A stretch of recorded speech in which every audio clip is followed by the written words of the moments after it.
नमस्कार दोस्तों, स्वागत है आपका मनदीप महेंद्र शो में। हरियाणा के अंदर कई राजनीतिक घटनाक्रम हुए हैं और इसी बीच कहीं न कहीं इनेलो का ग्राफ भी बढ़ता हुआ नजर आ रहा है। पहले पूर्व मंत्री संपत सिंह और अब पूर्व मंत्री डॉक्टर वासुदेव शर्मा कांग्रेस को छोड़कर इनेलो की तरफ जा रहे हैं। तो इस बीच क्या लग रहा है, क्योंकि पिछले दिनों आप लोगों ने देखा जब चुनाव था 2024 का, तो बहुत सारे पूर्व मंत्री विधायक दूसरी पार्टियों को छोड़कर कांग्रेस की तरफ आ रहे थे, लेकिन अब कांग्रेस पार्टी को छोड़कर इनेलो की तरफ झुकाव हो रहा है। मेरे साथ बातचीत में वरिष्ठ पत्रकार महेंद्र सिंह है। सर, क्या लग रहा है, कुछ जो ग्राफ है वो बढ़ेगा? ये तो निश्चित तौर पर मैं तो कह रहा हूं कि अगर कोई एक कार्यकर्ता भी शामिल होता है, एक नया वोटर भी किसी पार्टी में जुड़ता है, तो आप मान के चलिए कि उस पार्टी को फायदा होने जा रहा है। यहां पर तो वरिष्ठ नेता, पूर्व मंत्री शामिल हो रहे हैं, तो क्यों नहीं किसी पार्टी का ग्राफ बढ़ेगा। और ये आप देखिए कि ये दौर ऐसा है, चुनाव बहुत दूर हैं, अभी लगभग 4 साल का वक्त है हरियाणा के इलेक्शन में।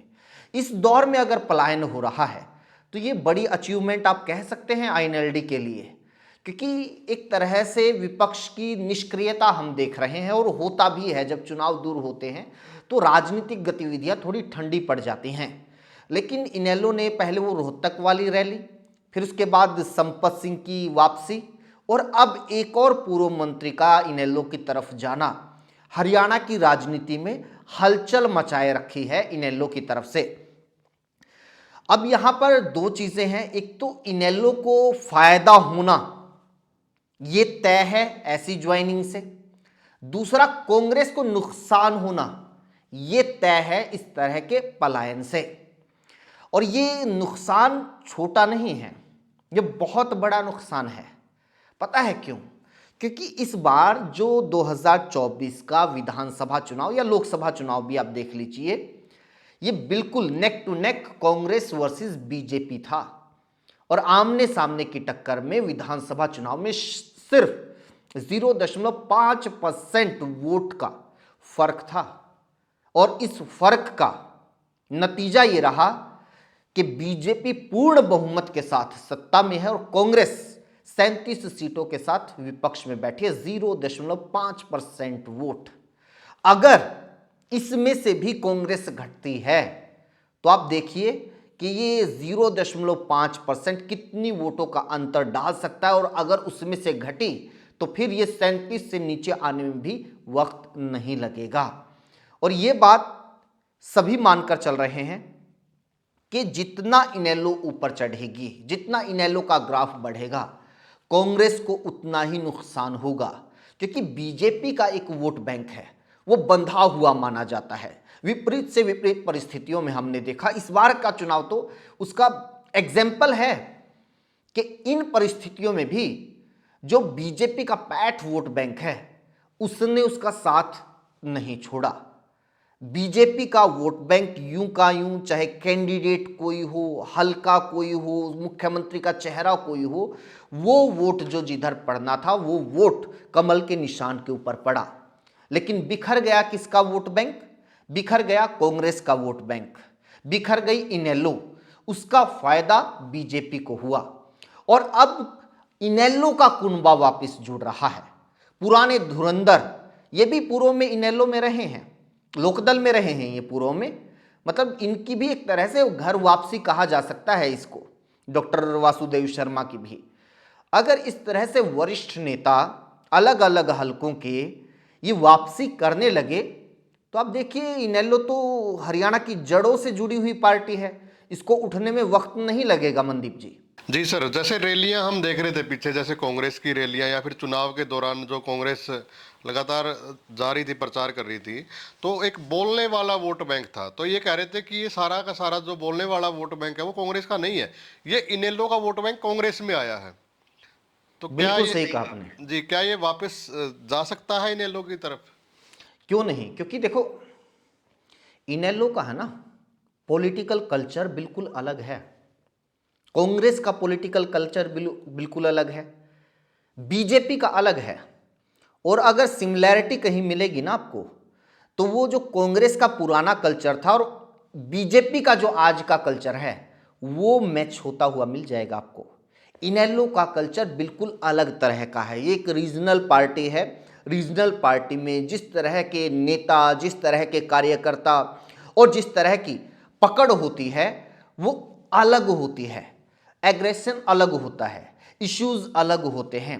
कार्यकर्ताओं की पूछ, नेताओं की पूछ और फैसले लेने की जो एक नीति होती है वो अलग होती है, राष्ट्रीय पार्टियों में अलग होती है। हुआ क्या है हरियाणा की राजनीति में, अगर मोटा मोटा हम समझे पिछले कुछ सालों में, कि जो कांग्रेस का वोट बैंक था वो तो शिफ्ट हो गया बीजेपी की तरफ, और जो इनेलो का वोट बैंक था वो शिफ्ट हो गया कांग्रेस की तरफ। और अब वापिस से जब ये लगा कि नहीं, कांग्रेस हार गई, इतना समर्थन करने के बाद भी हार गई, तो बहुत सारे लोगों का विश्वास डोला है कांग्रेस के ऊपर से। क्या कांग्रेस सक्षम भी है बीजेपी को हराने में, इतना सब कुछ होने के बावजूद? क्योंकि अब की बार तो मुकाबले में कोई तीसरा दल था ही नहीं।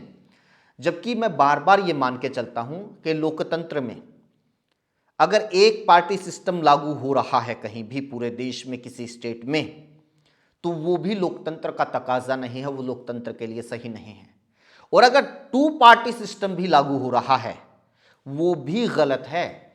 लोकतंत्र एक ऐसी प्रक्रिया है जो आपको विकल्प देती है। बहुत सारे विकल्प होने चाहिए आपके सामने, आपके सामने होने चाहिए। आपके सामने बीजेपी है, कांग्रेस है, इनेलो है, कोई और पार्टी जेजेपी हो, आम आदमी पार्टी हो या निर्दलीय हो, ये विकल्प होने चाहिए। इसका फायदा पता है क्या होता है मनदीप जी? जिस तरह से सरकार को विपक्ष चुनौती देता है, इसीलिए इसी तरह विपक्ष को भी विपक्ष चुनौती देता हुआ नजर आए, ताकि विपक्ष निष्क्रिय ना हो। अगर हरियाणा में कोई एक और ताकत खड़ी होती है तो आप देखिएगा कि कांग्रेस सक्रिय होती हुई आपको नजर आएगी। जब कांग्रेस को यह लगेगा कि देखिए धीरे धीरे ये इनेलो के नेता तो वापिस जा रहे हैं और इनेलो का ग्राफ उठ रहा है, तो आप उस टाइम पर कांग्रेस की भी सक्रियता को देखिएगा। 2024 चुनाव से पहले बम्पर ज्वाइनिंग हुई कांग्रेस के भीतर। ले देखो, जिसको देखो वो कांग्रेस में शामिल हो रहा था। शामिल तो हो गए नेता, लेकिन उनको संभाला किसी ने नहीं कि भी कोई आया है पार्टी में, आने के बाद उसकी क्या जिम्मेदारी लगानी है, उसको किस तरह इस्तेमाल करना है, उसकी ड्यूटी कहाँ, किस हिसाब से, कौन सी कास्ट में, कौन से क्षेत्र में लगानी है, ताकि उसके आने से पार्टी को कोई फायदा तो हो। जो 2 4 5 वोट उसके साथ जुड़े हुए हैं वो ये सुनिश्चित तो हो कि वो कांग्रेस को आए। लेकिन इस तरह की कोई मैनेजमेंट, इस तरह का कोई मैकेनिज्म नहीं था। इसीलिए खास तौर पर जो इनेलो कल्चर के बहुत सारे नेता हैं उनको ये लगने लगा कि नहीं यार, ये कैसी पार्टी है, आदत नहीं है ना उनको आदत यही है कि अपने सीधे हाईकमान से सीधे बातचीत करने के। और हाईकमान भी उनको आदत यह है कि किसी गांव में कितने कार्यकर्ता हैं ये भी याद हो। चौटाला साहब के बारे में बताते हैं तमाम लोग, अपने एक एक कार्यकर्ता का नाम उनको मुंह जुबानी याद होता था। कई कई साल के बाद भी अगर कोई मिलता था तो नाम लेके बुलाते थे। तो वर्कर को तो क्या चाहिए, नाम और मोबाइल नंबर याद रहता था। मोबाइल नंबर, फोन नंबर होते थे बल्कि उस टाइम पे, तो वो याद रहता था उनको। लेकिन कांग्रेस में मैं संपत सिंह के जो पलायन था उनके ऊपर जब हम बात कर रहे थे, कांग्रेस में स्थिति यह है कि इतने पुराने नेता को, इतने बार के विधायक, पूर्व मंत्री रहे, उन्हें जाते हुए अपने राष्ट्रीय अध्यक्ष को बताना पड़ रहा है कि सर मैं आपकी पार्टी में था और मैं आपको छोड़ के जा रहा हूं, और हो सकता है आप मुझे निजी तौर पर नहीं जानते हूं। 6 बार का विधायक हूँ एक बार का मंत्री हूँ। अरे कब, कितने पुराने नेता हैं वो, बहुत पुराने नेता हैं जी। तो एक दूसरी बात सर ये भी है, इनका जो प्रदेशाध्यक्ष है रामपाल माजरा जी हैं, तो उनका भी एक कद रहा है, कदावर नेता रहे हैं, तो वो भी पूरे हरियाणा को अच्छी तरीके से जानते हैं। जो पहले मंत्री रहे हैं, विधायक रहे हैं, उनको अच्छी तरीके से जानते हैं, तो एक बेनिफिट इनेलो को ये भी है। हाँ, मैं फिर कह रहा हूं आपको कि इनेलो कोई नई पार्टी थोड़े है। इनेलो के हर गांव में, हर जिले में वर्कर होते थे, अच्छे खासे स्ट्रॉन्ग वर्कर, सबसे स्ट्रॉन्ग वर्कर ही इनेलो के होते थे। हर जगह पर टिकटार्थी होते थे जो आपको सीट निकाल के दे सकते हैं। ये तो खेल तब हुआ ना पूरा का पूरा। एक तो चौटाला साहब जेल में चले गए, फिर उसके बाद पार्टी दो टूक हो गई, जेजेपी बन गई। तब जाकर बहुत सारे नेताओं ने ये फैसला लिया कि नहीं, अब हमें, अगर ये परिवार अपना राजनीतिक भविष्य तय कर रहा है तो हमें भी अपना राजनीतिक भविष्य तय करने की अधिकार है। और वो लोग भी अपने अपने हिसाब से, बहुत सारे लोग बीजेपी में चले गए, बहुत सारे कांग्रेस में चले गए। और बीजेपी में जो गए उन्होंने बीजेपी को खूब मजबूती दी, जो कांग्रेस में गए कांग्रेस को खूब मजबूती दी। तो अब देखने वाली बात यह है कि ये जो एक दौर सा मान लें शुरू हुआ है, ये क्रम कितना आगे बढ़ता है। अभय सिंह चौटाला को आप लगातार देखते ही हैं, तो जो भी प्रेस कॉन्फ्रेंस होती है तो कुछ ना कुछ वो बोल देते हैं, चाहे वैसे पत्रकारों के बारे में बोलना हो, किसी को भी बारे में बोलना हो। तो पीछे आपने देखा कि एक धरना प्रदर्शन इनेलो की तरफ से किया गया था, तो उन्होंने डीसी को डांट लगाई थी। उसके बाद गोकुल सेतिया सामने आ रहे हैं। गोकुल सेतिया कह रहे हैं कि ये सिरसा का बेटा है, भाई आप ऐसे नहीं कह सकते। उन्होंने बल्कि जाति का भी नाम लिया। तो इसको आप कैसे देख रहे हैं? दो चीज़ें हैं मनदीप जी, दोनों ही नेताओं के बारे में हमें बोलना ज़रूरी है। एक तो जो विधायक जी हैं गोकुल सेतिया जी, उन्होंने, डीसी हैं वो जो रोहतक के, जिनके बारे में वो कह रहे हैं कि सिरसा के बेटे नहीं, वो आईएएस हैं, इंडियन एडमिनिस्ट्रेटिव सर्विस। इसी लिहाज से उनकी पहचान है, इसी लिहाज से वो डीसी हैं रोहतक के। और इसी नेक, इसी कद की वजह से, इसी लिहाज से अभय सिंह चौटाला उनको ज्ञापन देने गए थे, ना कि इस वजह से वो गए थे कि जी ये कोई सिरसा का आदमी है उसको जाके मिलाता हूं। तो आप समझिए हमारे देश में पता नहीं क्या चलन चल रहा है। सारी दुनिया ये जाति धर्म क्षेत्रवाद से ऊपर उठ रही है और हम कह रहे हैं कि नहीं जी चलो वापिस वो गोल्डन ईरा में चलते हैं। वही क्षेत्रवाद नेताओं के साथ होता था, ये उस क्षेत्र का नेता है, ये उस जाति का नेता है, ये उस धर्म का नेता, नेताओं के ऊपर मुहर लगती थी। ये कमाल हो रहा है कि अब अधिकारियों के ऊपर मुहर लग रही है।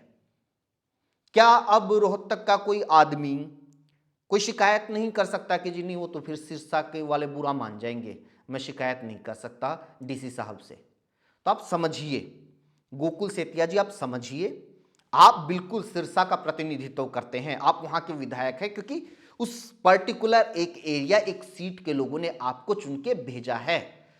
ये बंदिशें आपके साथ हैं। लेकिन जो आईएएस हैं वो आज रोहतक में है, कल को कहीं और ड्यूटी लग जाएगी, और क्या पता देश के कौन से इलाके में सरकार चाहे तो उनकी ड्यूटी लगा सकती है। तो ये सिरसा वाला टैग लेकर वो कहां कहां घूमेंगे, एक चीज। दूसरी बात, जो अभय चौटाला के साथ बहस हुई है उसमें भी दो राय हैं। एक तो जो अभय चौटाला के स्टाइल को पसंद करने वाले लोग हैं कि भाई ये अच्छी बात है, दबंग नेता है, वो मुंह पे बोल देते हैं, किसी को भी धमका देते हैं, बहुत सारे लोगों को ये बात अच्छी लगती है। लेकिन एक और तबका है, इसके बारे में इनेलो को और अभय चौटाला जी को भी सोचना चाहिए कि व्यवहार, और खासतौर पर सार्वजनिक तौर पर जो व्यवहार हो वो सभ्य होना चाहिए। ये तो डीसी हैं, आपसे कोई छोटा भी है, कोई सफाई कर्मचारी भी है आपके सामने, कोई बच्चा भी है, आप रिस्पेक्ट से जरूर बोलिए। जी और सर बोलने में आप बिल्कुल भी छोटे नहीं होते हैं। आपको कोई एक उदाहरण नहीं मिलेगा इस देश के इतिहास में या दुनिया के इतिहास में जब आपको कोई ये कहे कि यार ये तो सभ्य तरीके से बोलता, बड़ा घटिया आदमी है। ऐसा कोई उदाहरण नहीं मिलेगा। ऐसे आपको लाखों करोड़ों उदाहरण मिल जाएंगे कि यार देखो कितना सभ्य तरीके से बोलता है, कितना अच्छा आदमी है। अगर यहां पर इन दोनों पक्षों में से किसी एक पक्ष की तरफ आपको जाना हो तो एक बिन मांगी सलाह है, आपको उस पक्ष की तरफ जाना चाहिए जो आपको कहे कि नहीं जी व्यवहार बड़ा सभ्य होना चाहिए, क्यों किसी को गलत बोलना। और वैसे भी वो डीसी आपकी मांगे पूरी नहीं कर सकता, जो मांगे आप रखने के लिए वहां पर गए थे। वो एक सरकार के अधिकारी हैं, उनका काम सिर्फ इतना है, आपने ज्ञापन दिया, वो ले लिया, वो आगे फॉरवर्ड कर देंगे। तो क्यों अपनी जुबान भी खराब करना और क्यों किसी को आलोचना का मौका देना। हो सकता है कि अभय चौटाला के जो समर्थक हैं उन्होंने आज तक उनको ऐसा कहा ही ना हो, जी, लेकिन कह देना चाहिए, ये बिना मांगी सलाह है। ये भी उसका की हिम्मत भी ना हुई हो आज तक। नहीं देखो, मुझे तो नहीं पता, क्योंकि कम्युनिकेशन है ना, जो आसपास के लोग होते हैं उनसे नेता लोग ना हर तरह की बातें करते हैं, हर तरह की। बाहर आके अगर कोई नेता ये कहता ना कि इस बार हम लोग क्लीन स्वीप करने जा रहे हैं, हम लोग इस बार सरकार बनाने जा रहे हैं, वो अपने आसपास के मंडली से साफ तौर पर बात करते हैं कि भाई साहब एक भी सीट नहीं जीत रहे। जी धन्यवाद सर बातचीत करने के लिए। और लगातार जो ये बातें हुई हैं, आपको क्या लग रहा है कि क्या इनेलो का जो ग्राफ है वो सच में बढ़ रहा है? आप भी अपनी राय कमेंट के माध्यम से जरूर दें। धन्यवाद।